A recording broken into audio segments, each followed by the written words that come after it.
Olá, boa tarde, seja muito bem-vindo. Eu sou a Caroline Povoleri e você confere comigo agora as principais notícias do Brasil e do mundo desta segunda-feira, dia 8 de janeiro de 2024.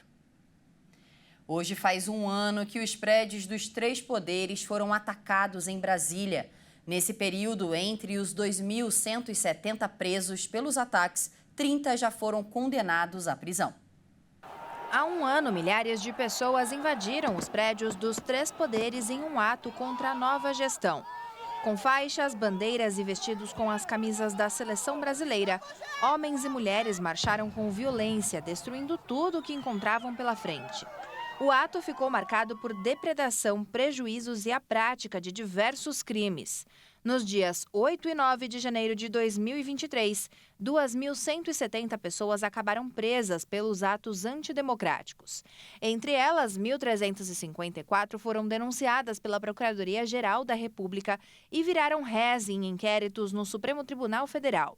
As investigações abrangeram incitadores e executores dos atos. Até o momento, o plenário da Corte Suprema julgou e condenou 30 pessoas. As penas variam de 3 anos de prisão em regime aberto a 17 anos de detenção em regime inicial fechado. Outros 30 indivíduos aguardam julgamento em plenário virtual, em sessão que termina no dia 5 de fevereiro. O ministro Alexandre de Moraes, relator dos casos na corte, validou 38 acordos de réus que não participaram presencialmente das invasões, mas contribuíram para a realização das ações de depredação.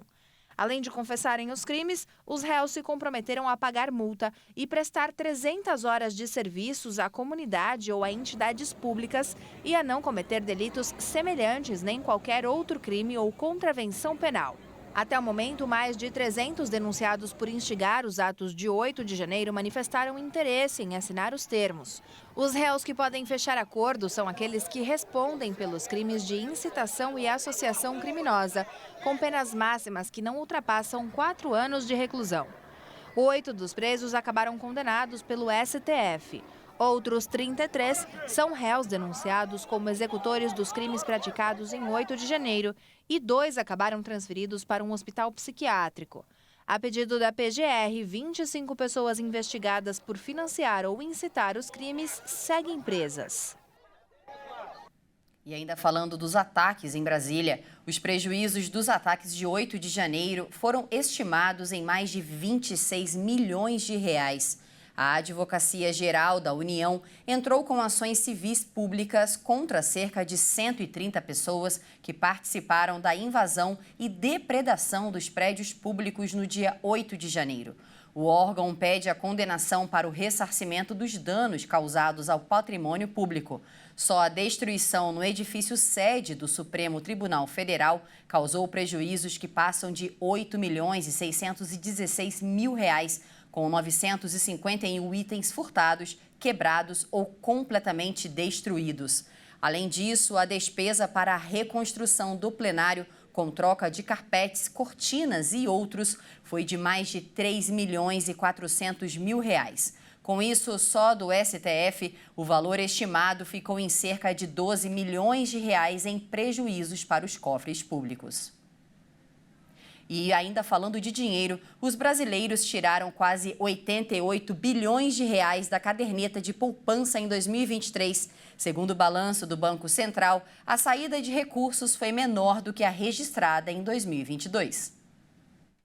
O Banco Central informou que em todo o ano passado, os depósitos na caderneta de poupança somaram mais de 3 trilhões e 820 bilhões de reais.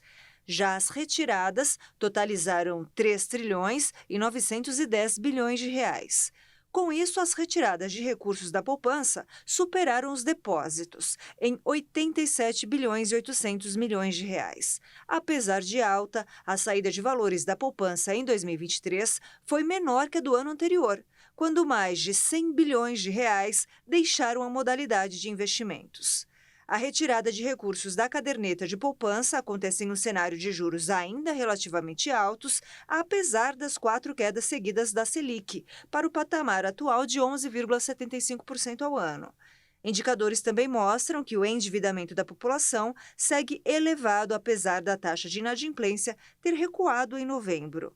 A caderneta de poupança segue com rendimento limitado. Isso ocorre porque, com as regras vigentes, quando a taxa Selic ultrapassa o patamar de 8,5% ao ano, o rendimento da poupança é de 0,5% ao mês, mais a variação da taxa referencial. Nos destaques internacionais, a Alaska Airlines e a United Airlines cancelaram mais de 300 voos hoje, após o acidente que houve na última sexta-feira. A companhia, que tem 65 aeronaves em sua frota, disse que não poderá operar os aviões até que a Administração Federal de Aviação dos Estados Unidos forneça detalhes sobre como inspecionar os aviões. Já a operadora norte-americana United Airlines teve 204 voos cancelados da sua programação. A Administração Federal de Aviação suspendeu os voos depois que um painel e uma janela estouraram na última sexta-feira no meio do voo da Alaska. E falando agora de eleições, a Comissão Eleitoral de Bangladesh divulgou hoje o resultado das eleições realizadas no domingo. A primeira-ministra, que obteve 75% dos assentos e garantiu um quinto mandato, afirmou que a votação foi livre e justa. Vamos ouvi-la. Ouçam, eu não tenho nada a dizer. Os que quiserem podem criticar, é seu direito. Tenho minhas próprias crenças, estejam elas certas ou não. Eu acredito e confio nisso. Sim, eu fiz a coisa certa e a eleição foi livre e justa. As eleições foram boicotadas pelo principal partido da oposição, o BNP, que denunciou uma farsa, e por outros partidos dizimados nos últimos meses por uma onda massiva de detenções. Hasina, que chegou ao poder em 2009, é exaltada por gerar um crescimento impressionante na economia, que permitiu a Bangladesh superar a pobreza extrema. O país é o 8º mais populoso do mundo, com 170 milhões de habitantes. Mas o seu governo é acusado de graves violações dos direitos humanos e de manter uma dura repressão contra a oposição. Hasina apelou aos eleitores para que fossem às urnas para mostrarem confiança no processo democrático. Segundo dados preliminares, a participação foi baixa e rondava os 40%. Milhares de policiais entraram na maior prisão do Equador em busca de um dos principais criminosos do país. Fito Matia tem o paradeiro desconhecido, mas especula-se que ele ainda está dentro da prisão.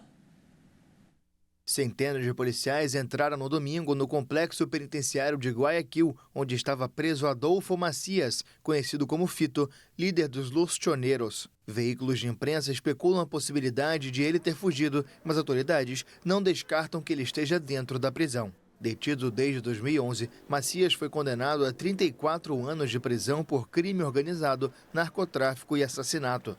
Acredita-se que o advogado de 44 anos continua a liderar Los Choneros da prisão e, como outros líderes criminosos, tem privilégios da porta para dentro. Por comandar milhares de homens, Fito é considerado um dos criminosos mais perigosos do Equador, atingido pela violência do narcotráfico diante da presença de cartéis estrangeiros. Investigações independentes assinalam o papel-chave dos choneros no tráfico de cocaína e na exportação de droga a partir dos portos do Pacífico. E nós não temos mais tempo, essa edição fica por aqui. Mais informações ao longo da nossa programação. Obrigada pela sua companhia. Tchau, tchau.